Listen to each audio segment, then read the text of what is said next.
प्यारे बच्चों, कैसे हो? मुझे उम्मीद है तुम लोग बहुत अच्छे से होंगे, अच्छे से अपना ख्याल रख रहे होंगे, कोरोना से बच रहे होंगे और खूब जम के पढ़ाई कर रहे होंगे। आज हमें जो वर्कशीट करनी है वो हमारे चैप्टर राजनीतिक दल से है। वर्कशीट का नंबर है 45, 17 अक्टूबर 2020 के लिए। और राजनीतिक विज्ञान हमारा जो सोशल साइंस चैप्टर है ये हमें करना है। आज हमें बेसिकली दो चीज़ों पे बात करनी है। पहली हमें चीज़ देखिए, राजनीतिक दलों के समक्ष चुनौतियाँ। देखो, चुनौती का मतलब होता है प्रॉब्लम्स। चुनौती मतलब कोई चैलेंज, प्रॉब्लम। इंग्लिश वाले बच्चों के लिए challenges of the national political parties, challenges of the political parties. राजनीतिक दलों के सामने चुनौती क्या होती है? देखो, चुनौती का मतलब होता है कोई व्यक्ति बहुत अच्छा बनना चाहता है, बहुत अच्छा, सबसे अच्छा बनना चाहे कि उसमें एक भी दोष ना हो। तो दोषों को ख़त्म करने के लिए उसे कुछ ना कुछ कार्य करने पड़ेंगे, दोषों की पहचान करनी पड़ेगी कि क्या क्या बुराइयां हैं। वो जो दोष है ना, वो चुनौती कहा जाता है उनको। जो दोष हैं राजनीतिक दलों में उनको चुनौती कहा जाएगा, और इंग्लिश में challenges to the political parties. अब ये चैलेंजेस होते क्या हैं? देखो भाई, पॉलिटिकल पार्टीज़ के अंदर बेसिकली हम कमियां देख रहे हैं कि पॉलिटिकल पार्टीज़ में क्या कमी होती हैं। सबसे पहली कमी भारत की पॉलिटिकल पार्टीज़ में वो है वंशवाद की चुनौती। देखो भाई, वंशवाद की चुनौती का मतलब है कि जैसे पहले राजाओं के समय में होता था, राजा के जाने के बाद, उसके मरने के बाद उसका बेटा राजा बन जाता था, उसके बाद फिर उसका बेटा राजा बन जाता था, फिर उसका बेटा, यानी वंश के हिसाब से चलता रहता था। चाहे राजा का बेटा नालायक है, मूर्ख है, उसे कुछ आता है या नहीं आता है, वो राजा बन जाता था और फिर वो डिसाइड करता था कि मेरी जनता का भविष्य कैसा हो। बिल्कुल ऐसा ही राजतंत्र तो ख़त्म हो गया, मोनार्की ख़त्म हो गई, डेमोक्रेसी आ गई, लोकतंत्र आ गया। लेकिन लोकतंत्र में जो पॉलिटिकल पार्टीज़ हैं उनमें आज भी वंशवाद चलता है भाई। देखो, ये जो वंशवाद है ये आज भी चलता है। यानी पार्टी का मुखिया कोई होगा, उसके बाद पार्टी का मुखिया कौन बनेगा? उसका बेटा। उसके बाद पार्टी का मुखिया कौन बनेगा? उसका बेटा। यानी किसी एक ही परिवार का पार्टी के ऊपर कब्जा होता है। यानी पार्टी के अंदर जो छोटे वर्कर होते हैं, हमने पढ़ा था ना, अनुयायी, समर्थक, सक्रिय कार्यकर्ता, वो रहते हैं। लेकिन वो बेचारे सक्रिय कार्यकर्ता, अनुयायी या समर्थक ही रहते हैं, वो नेताजी नहीं बन पाते कभी। कभी पार्टी का मुखिया कौन है वो कभी बन ही नहीं पाते। एक या दो परिवारों का पार्टी के ऊपर कब्जा होता है और वही लोग पार्टी में अपनी अपनी चलाते रहते हैं। तो यहाँ पर हमें इंग्लिश में पॉइंट दिया गया है डायनेस्टिक सक्सेशन, यानी वंशवाद की चुनौती हमारे सामने सबसे बड़ी है जब भी हम पॉलिटिकल पार्टी की बात करते हैं कि उनके अंदर कमियाँ क्या हैं।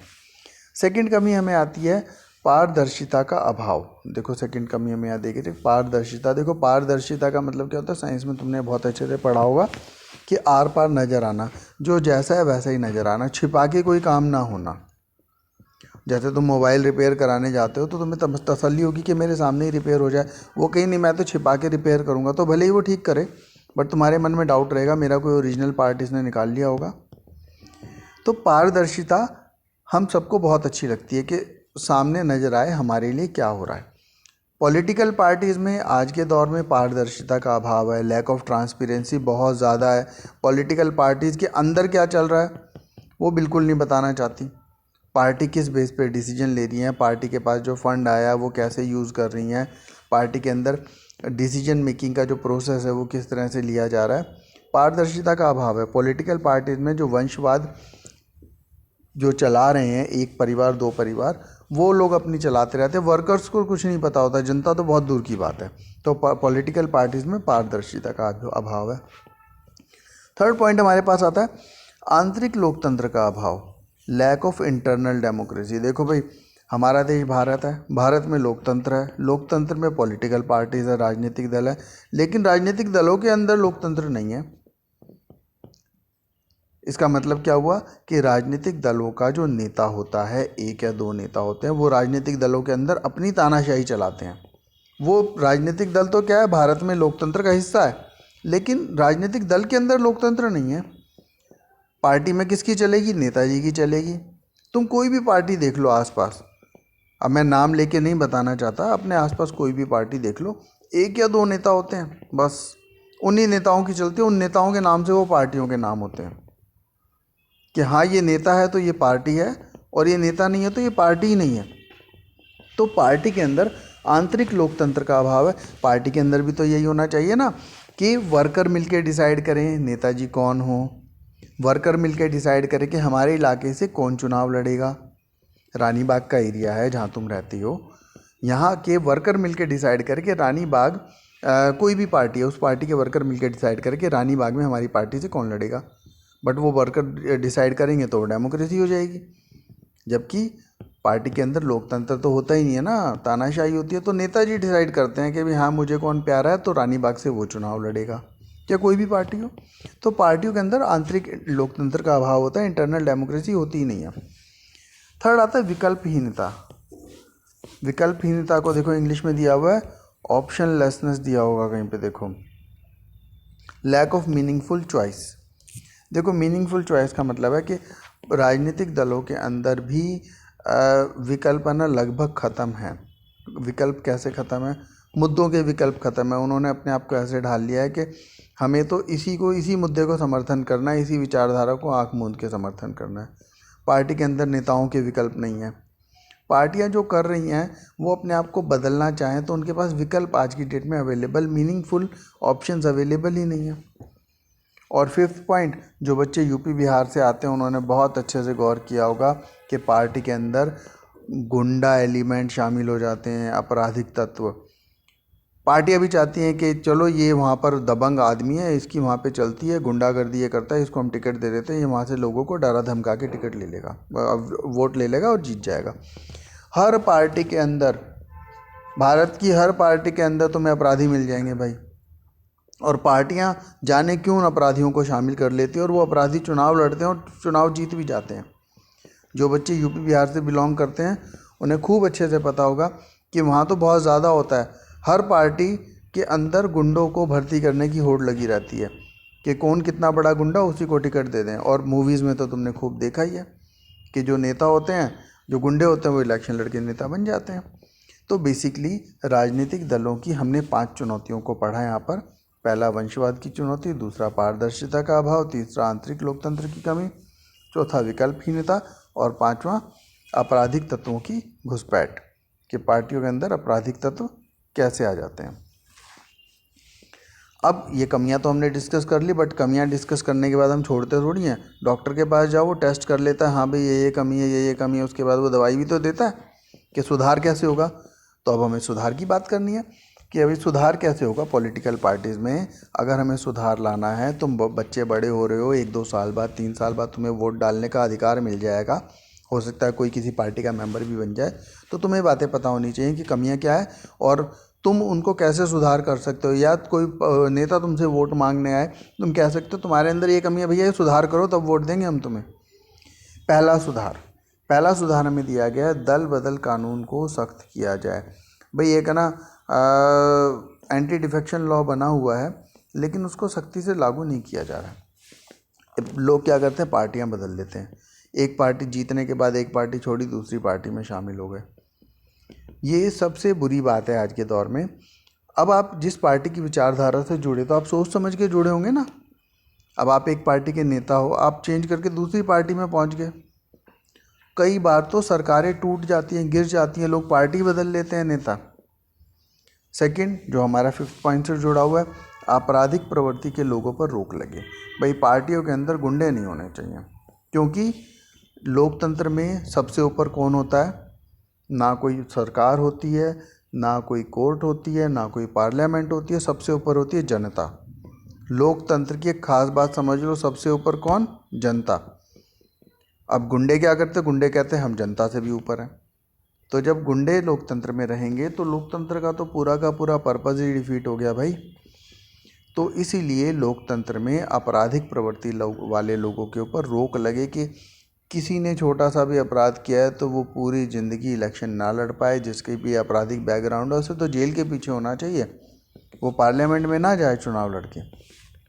थर्ड है, राजनीतिक दलों में समय समय पर सांगठनिक चुनाव होना चाहिए। भाई देखो, पॉलिटिकल पार्टी के अंदर भी संगठन का चुनाव होना चाहिए कि हाँ, और वो चुनाव जायज़ होना चाहिए, फेयर तरीके से होना चाहिए। तुमने देखा होगा कई बार पार्टी का अध्यक्ष सालों साल कई दशकों तक एक ही परिवार के लोग बने रहते हैं, मीन्स वहाँ चुनाव ही नहीं हो रहा है। उस पार्टी में भी तो कुछ लोग हैं जो अध्यक्ष बनना चाहते हैं, जो पार्टी के लिए काम कर रहे हैं पिछले 5 साल से, 10 साल से, 20 साल से, उनका भी मन करता है हम भी पार्टी के अध्यक्ष बन जाएं। वो एलिजिबल भी होते हैं, लेकिन लगभग सभी पार्टी में 1 2 3 4 लोग ही होते हैं जो उस पर कब्जा करके उसके अध्यक्ष बने रहते हैं। यानी पार्टियों के अंदर इलेक्शन नहीं होता। अगर हमें पार्टियों को सुधारना है तो इलेक्शन इंटरनल उनका होना चाहिए। अब नेक्स्ट पॉइंट हमारा जुड़ता है पॉइंट नंबर 2 से कि पार्टियों के कामकाज के तरीके में पारदर्शिता होनी चाहिए। पार्टी कैसे डिसीजन ले रही हैं, किसी पार्टी ने डिसीजन लिया क्यों लिया, पार्टियों को जो फंड मिल रहा है कौन उनको फंड दे रहा है, डोनेशन कौन दे रहा है, उसका पूरा हिसाब होना चाहिए। पार्टियों के पास पूरे अपने रिकॉर्ड मेंटेन होने चाहिए। कोई पार्टी नहीं करती है, वो बताती है हमने तो 10-10 रुपये चंदा इकट्ठा किया था लोगों से, हमारे पास करोड़ों रुपए हो गए।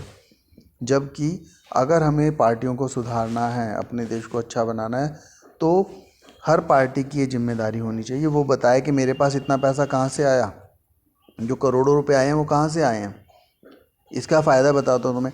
एक पार्टी किसी एक कंपनी से करोड़ों रुपए डोनेशन ले लेती चुनाव में, जीतने के बाद उसी कंपनी को कोई ठेका दे देती है फ़ायदा पहुंचाने के लिए। जबकि पहले जब उसने डोनेशन ली तब छिपा लिया कि हमने इस कंपनी से डोनेशन लिया, और बाद में कहा नहीं ये कंपनी का तो हमारा कोई लेना देना नहीं था और ये कंपनी अच्छा काम करती है इसलिए हमने इसको काम दे दिया। जबकि सच्चाई ये होती है कि उसने डोनेशन ली थी उस कंपनी से। तो इसीलिए पार्टियों को अपने फंड का पूरा हिसाब किताब जनता के सामने रखना चाहिए कि हमें कितनी डोनेशन कहाँ से आई, और पारदर्शी होना चाहिए। अब जनता से क्यों छिपाना चाहते हो, यानी कुछ गलत है तभी तो छिपाना चाहते हो। अगला पॉइंट हमें दिया गया है कि महिलाओं को उचित प्रतिनिधित्व मिले। देखो भाई, हर पार्टी चाहती है, महिलाओं के अधिकार की बात करती है, महिलाओं के वोट पाना चाहती है। भारत में आधी पॉपुलेशन महिलाओं की है, पूरी आधी की आधी हिस्सेदारी महिलाओं की होनी चाहिए। लेकिन जब महिलाओं को टिकट देने की बात आती है तो कोई पार्टी राजी नहीं होती। केवल लोकल इलेक्शन में, नगर निगम चुनाव में, पंचायत चुनाव में महिलाओं के लिए सीट आरक्षित है, लेकिन एमपी का इलेक्शन, एमएलए का इलेक्शन, कोई पार्टी महिलाओं को टिकट ही नहीं देना चाहती है, और इसमें सभी पार्टियां शामिल हैं। तो जब महिलाएं, हमारी आबादी की आधी पॉपुलेशन महिलाओं की है, अगर हम कहते हैं भारत की आबादी 130 करोड़ है, 130 करोड़ में 65 करोड़ महिलाएं होंगी ना, और अगर लोकसभा में हमारे पास जितने सदस्य हैं उसका आधा हिस्सा महिलाएं नहीं है, तो मीन्स महिलाओं को पूरा रिप्रेजेंटेशन नहीं मिला। तो हमें महिलाओं की भागीदारी बढ़ानी चाहिए। अगला पॉइंट हमें दिया गया है कि चुनाव का खर्चा सरकार उठाए। अब चुनाव के खर्चे की बात भी है। चुनाव में सरकार ने जो नियम बनाए हैं कि आप 5 लाख खर्च करोगे, 10 लाख खर्च करोगे, करोड़ों रुपए खर्च करते हैं, अरबों रुपए खर्च कर डालते हैं चुनाव जीतने के लिए, और वो पैसे को कैसे यूज़ करते हैं, किसी को रिश्वत देने में, शराब बांटने में, और पैसों का लालच देके वोट खरीदने में। नहीं, इसे बदलना चाहिए।